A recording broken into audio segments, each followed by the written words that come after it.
this episode of Love and Hip Hop, it starts off. Remember last week, it was Jock, the surprise guest with Tommy. So they get deeper into it, and Jock says he, wanted to lay off because of his loyalty to Scrap, but Scrap ain't here. So, and they broke up, so it's all good. But I'm like, what happened to your loyalty to Collie Red? So, Tommy is trying to figure, no, not Tommy, Dime is trying to figure out if this is to get back at Carly or what. So she's like, she gonna let Jock tell it. So yeah, I think that's crazy. Then he said he feels like at first it was to get back at Carly on Tommy's end, but he realizes that he ain't giving himself enough credit. And I'm like, man, they can really get played so easily. Like, look at this, because I already know this is the get back. So we'll see what happens in the end. So then the scene goes off into some girl named Mariah who has something called the Glam Shop or something. Glam Shop. And basically, I guess this is the introduction of Lovely Mimi. Y'all know the little crazy Asian girl that's online or whatever. So I'm assuming that's what it is. So, no, the girl who owns it is Sierra, and her, I don't know what she said. Basically, her assistant is the girl who hired Lovely Mimi. So they were introducing that whole scene, and we gonna see what happens further. I don't know who the Sierra girl is or whatever, but oh yeah, she's the shop owner of whatever, the Glam Shop or whatever, but still I don't know who she is. And something about her boyfriend, her husband name is Shooter, so I don't know who this is, what this is, what's going on, but we gonna see. Then the scene goes off to Jasmine's apartment, and basically she's packing up boxes, and she's like, no, but since Mimi don't want to believe her, she calls somebody who actually cared, blah blah blah. When you see a knock on the door happens, who is it? Carly Red coming in. And then Carly Red's like, I don't know why she called me, but I just came anyway. I don't know why she called me, but I just came anyways. And some foolishness. And then she was sitting there having a little chit chat, and she's like, so where's Cannon? And why is all these boxes around? And Jasmine is like, since that whole Jocelyn party, I haven't heard from Kirk, and my lease is up, so I'm trying to find somewhere to live. I don't feel sorry for you, girl. You got a sister wife and a husband at the other apartment. Rod, his name is Rod, and your sister wife name is Kamaya or Kamisha or somebody. So I ain't worried about you, girl. You alright. You got support. Okay, girl. So anyways, it goes off to commercial, so we'll see what happens. So it comes back from commercial break, and right before it went to commercial break, what's her name? Carly Red was, unveiling the baby. OMG. This baby is beautiful. It's crazy that such a blessing came from such a horrible situation. But hey, he's still a blessing. Baby Cannon is so cute. And he kind of looks like Carter. So, I don't know.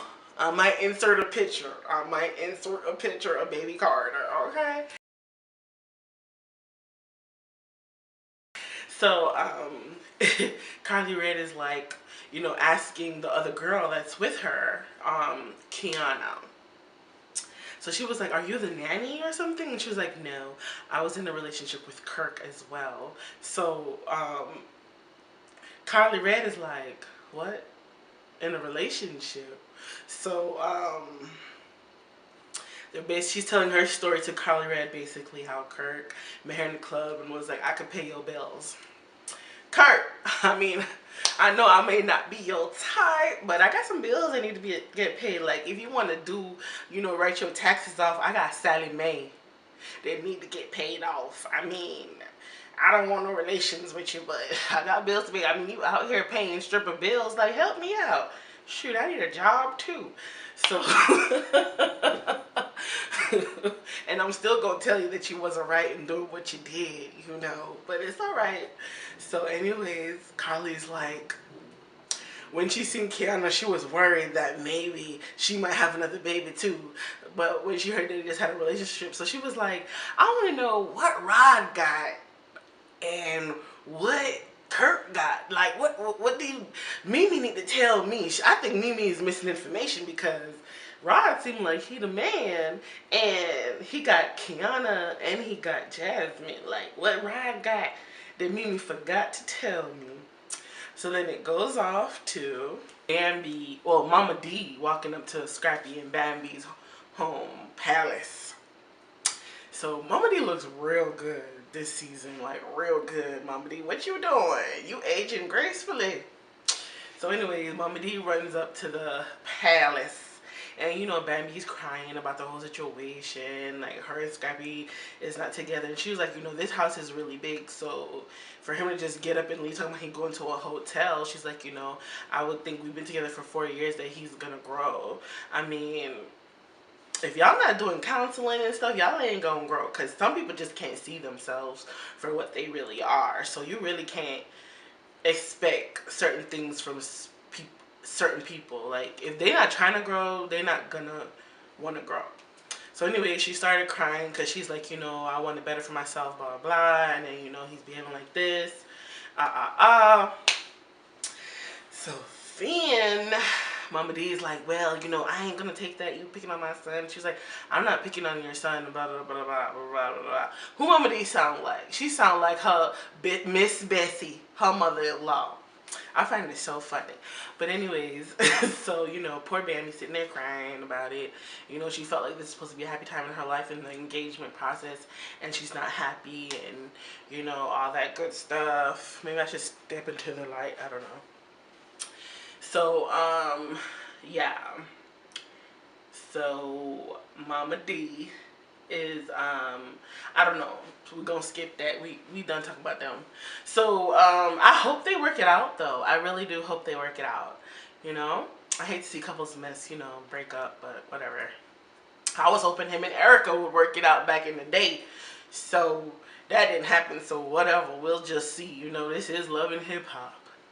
So anyways, it goes off into that trampoline park. I don't know what it's called, but my boo Tommy is there, and lovely Mimi is walking in, which is people know her off of social media. You know, she was introducing herself. Basically, she's from Vietnam, and she's Vietnamese, and she was speaking to Tommy. Her and Tommy, you know, are bouncing around with their kids, which is, they're all cute, and they're bouncing around with their kids, and she comes in, she's like, you know, she's new to Atlanta, and, you know, Tommy's giving her a little welcome. So, what else? So they start talking about their life. They start talking about, like, you know, basically how little Mimi, lovely Mimi said she was in and out of juvie and stuff, and she grew up in DMV, and her parents didn't understand her. And then Tommy was saying basically, you know, oh damn, we got mugshots too, blah blah, both of us, you know, but they're both trying to improve themselves, so I can see this being a very good friendship. And then Tommy mentions how basically she took Carly Red's man on a date, Jack or whatever, so she was like, oh, so then lovely Mimi was like, oh, petty petty. So anyways, I don't know what is up with us being petty these days, but we're just getting pettier and pettier. But you know what? Hey, even a good book say an eye for an eye, but I won't condone that, you know. So we're going to see what happens, because it went to commercial. It comes back from commercial break. And the scene starts off with Scrappy and some girl talking. And like, they're like, you know, saying, so does she know about us? And then they reaching for a kiss, and I was like, Scrap, how could you do this to us? And then, somebody says, end cut. So basically, it was just for a scene, you know. I don't have anything to worry about. We don't have anything to worry about. So he starts talking about his situation with Bam, and she's like, y'all need to talk it out, whatever, whatever. And she's asked if the witness is on. He's like, he don't know, and he put the ring on her finger. But that's not the thing. Like, just because you put a ring on a woman's finger, it does not necessarily mean that everything is fixed. It doesn't mean that. You know what I'm saying? Like, it takes work on both parts to try to make it work. And then he's like, I don't even feel like I have my friend. Maybe y'all need couple counseling. Maybe y'all need a mediator. I feel like everybody needs therapists, okay? Maybe y'all need a mediator to come in and, let you see your ways from a different point of view. That way you can correct them. Because if we can't correct our ways, then we are not going to grow. And we're going to be falling into the same thing. I mean, he admittedly said that he has trust issues. So I hope they work it out. We all got a little trust issue. I got some too. So, yeah. And then the scene goes off to them being in the club. And it's Lovely Mimi, Tommy, Dime, and Mimi's two friends, Treasure P and Monica. I think that's the girl name. That's the assistant to the other lady in the glam shop. So they're talking, kicking it, whatever. Treasure P low-key throwing shade at Tommy, talking about you was on the low end and she was on the high end with something. I don't know, but you need to watch your face up. No, she's saying.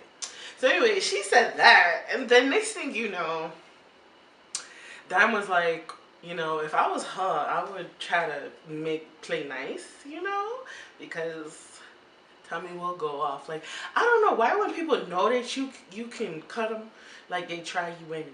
Like, I don't know what it is. It must be something when you try to do right, somebody try you anyways to see if you gonna still try to do right. I guess it's temptation. I guess that's why in a good book it say yield not to temptation. You know what I'm saying? I could be a preacher. So anyways, Treasure P or Pleasure P or whatever her name wanted to be, she claimed she came to Atlanta to pursue her dreams. This sounds like some Hollywood stuff. Like, people leave their home to come to Atlanta to pursue their dreams, like how it used to be in LA. Anyway, she's like, she came here to pursue her dreams of being a radio personality. She used to be a dancer, blah, blah, blah. And then Monica, I think her name was, she was wearing a red wig tonight at the strip club. They was at the strip club, by the way, Blue Flames. And she was like, I don't know how it got on this subject, but somehow it got on the subject of married men. So then, like, Jessica Dime and Tommy was like, and Lovely, they was like, what? Married men? And they was like, I didn't know the situation before. Like, Pleasure P or Treasure P, whatever her name is, says, I didn't know the situation before I came out here. But when I came out here, I realized that he was married. But he wants to spend all his time with me, so nothing is wrong with that. And then Monica does her piece talking about something. Listen, I didn't take vows with him. His wife did. And I don't owe her any loyalty. He does. So, that's their problem. That's what she said in her little confessional. So then, I think Tommy or Dime was like, y'all sitting there messing with married men? That's messed up. So then, Lovely Mimi put her 2 cents in it. But I think they kind of cut what she said off. And then they went to, what's her name? Like, Lovely Mimi wasn't having it because she was like, I've been with my husband for 7 years and we've been married for 3. Like, I don't play that. And then Tommy was like, so y'all out here being bimbos? And you know what? I'm proud of y'all because at least y'all know right from wrong, So then they're talking about something, but you talk to Young Jock to Tommy. So, like, isn't he, like, ain't you doing the same thing to Carly Red? First of all, they not married. Jock belongs to everybody, okay? He don't belong to just one woman. He belongs to all 8 of his baby mamas or 8 of whatever. He belonged to all 10 of his baby mamas. How much ever baby mamas he have and the girls and the girlfriends. He belonged to all of them. So he ain't really belonged to nobody yet until he put a ring on somebody's finger. And I think he is married. By the way, he is. So he belonged to his wife because I think he's still married to that lady. Anyways, so they're like, oh, aren't you doing the same thing to Carly Red, blah, blah, blah, blah, blah. And she was like, Carly Red, they're like not married or whatever. So, and I'm like, how can you even compare that? Like, these two people came together, took a vow with each other. How you gonna compare that to anything? Like, you is dusty and dirty. Like, messing with people's husband, girl, you need to stop. It is abomination to the Lord, and y'all gonna go to hell. So in the next scene, Carly Red. In the next scene, Carly Red is taking pictures with Jock for her book or whatever. And she was like, yeah, you know, his thing, I mean, him being here means a lot to me, whatever, whatever. But she was like, with his bad body or whatever. So anyway, she's telling him how, you know, this whole Kirk situation got her stressed out. So then Jock says, you know, I got something to say, you know. I was wondering why Jasmine looked so familiar. And he's like, I might have messed with her too. Because I didn't used to mess with a Jasmine. She was my Jasmine for the night. So I'm looking like, dang, Jasmine? And how you not going to remember who you slept with? Like, that is just, you're supposed to have a book. What if she had gave you something, you know? I mean, the baby is not the worst thing. Actually, it's on the top, but it's not the worst. There's AIDS out here, you know. You talking about something you didn't remember, and you had to, you don't know what you're going to say to your boy Rod or your boy Kurt. Like, y'all is just sharing. Just sharing. But anyways, so Carly Red has a nerve to say that she was embarrassed. And I'm like, what's she gonna do when she find out Tommy went on a date with Jock? Like, what's she gonna do then? Like, how's she gonna feel then? You know? So, I don't know what's gonna happen. But this is too much. This is too much. Too much. And then it goes off to where, the next scene, Mama D calls Scrappy to meet her somewhere. And I think it's his dad, because his dad's a minister. Like, it went to commercial, but I think it's his dad and Bambi in a room. So basically, they're taking my advice. They're going to counseling.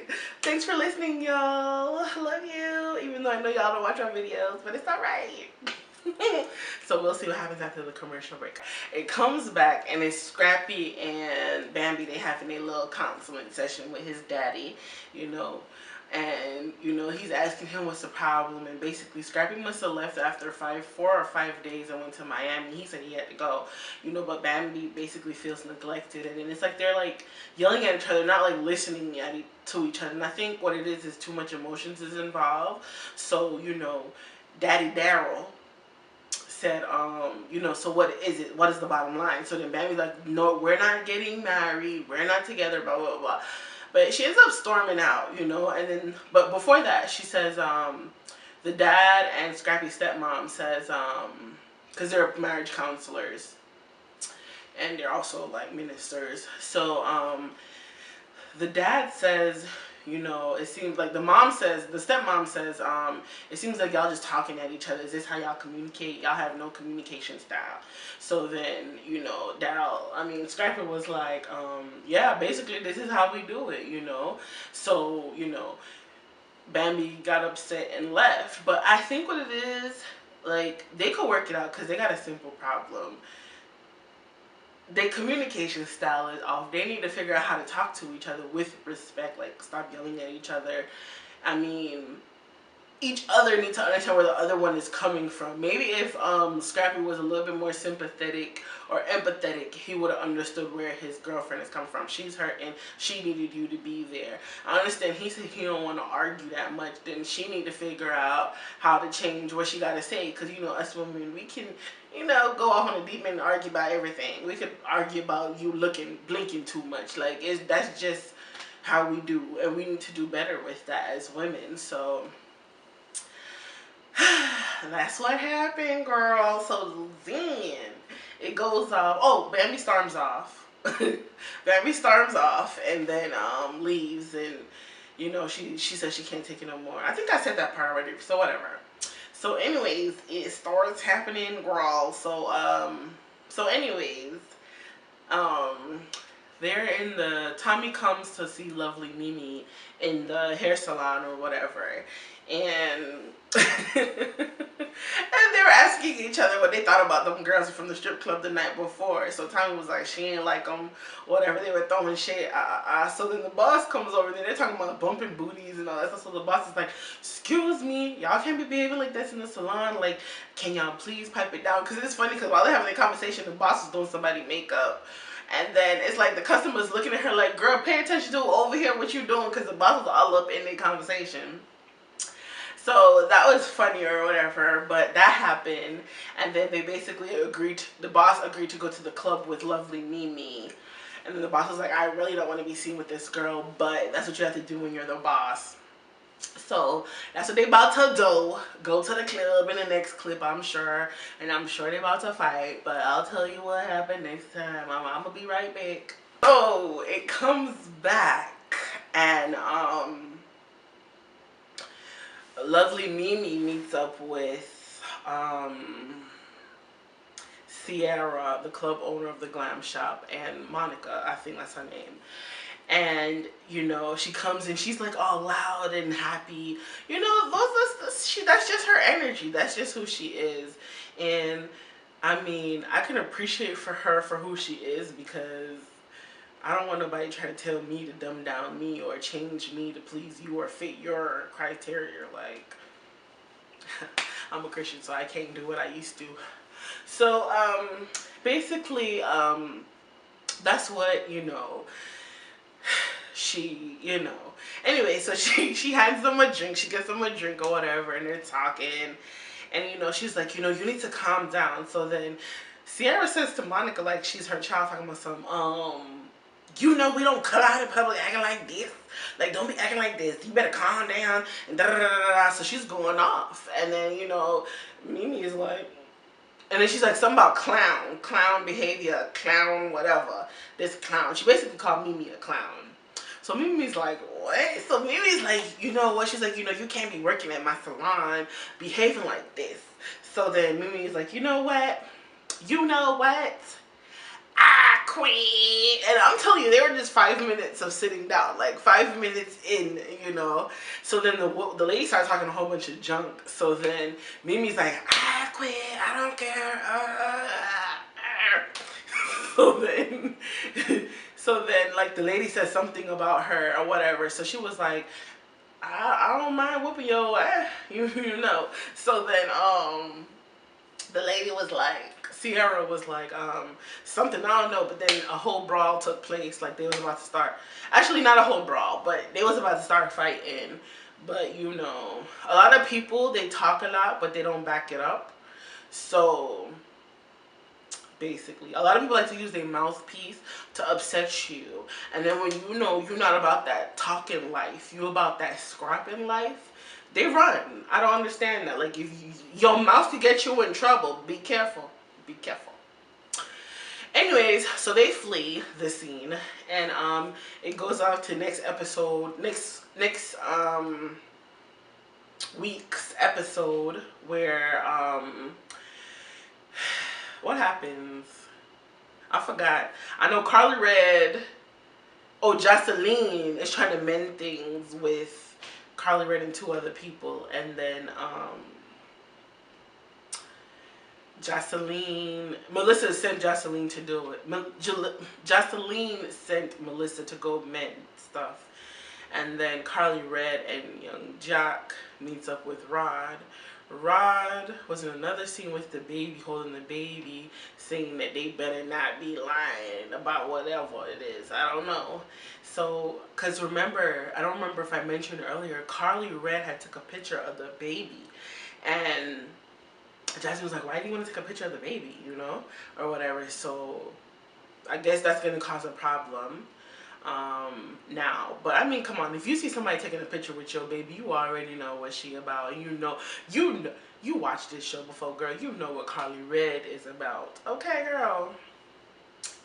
So, anyways, the baby's still beautiful, but you know, this is my guilty pleasure. Like, I like watching Ratchet TV. It's just me. Hey. So anyways, I missed you guys. It felt like a long time, but, and I know I got like 17 views on my last video, but it's okay, girl. I'ma grow. One day I'm gonna be like, Zing, girl, you got 1 million views, 2 million views, 3 million views. What? But you know, we all have to start somewhere, right? And it is, talk to me in the comment section if you liking what you're getting, or you want more, or you want something different. I'm versatile, you know. Just let me know, girl, because I could do it, you know. Anyways, I hope your week is going well. I hope your life is going well. And may peace and blessings befall you. I love you, and don't forget to like, share, and subscribe. Love ya. Bye.